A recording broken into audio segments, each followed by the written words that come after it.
Here's the aftermath. My little helper helping me strip the forms.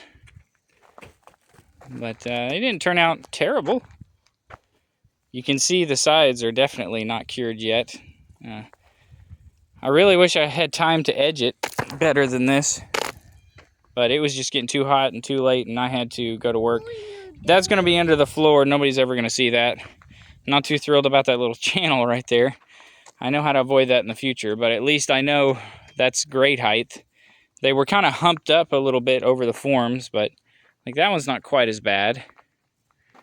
But they didn't turn out terrible for the first time ever pouring. I mean, it literally just is weight.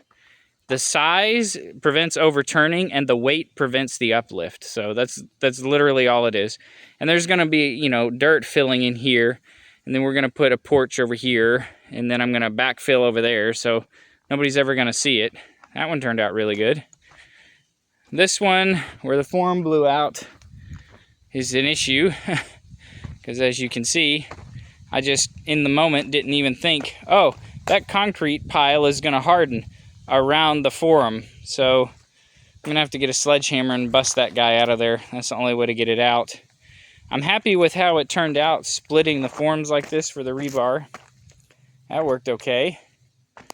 See, this one I actually got over here and edged, and it looks a little bit better, but not bad for my first time ever pouring concrete like this, that's for sure. And it saved thousands of dollars doing this by myself. It's $1,800 worth of concrete sitting right here. And I did all the labor, so it was just my time.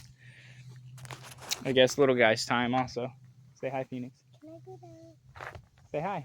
Hi. Yeah, you can come down here.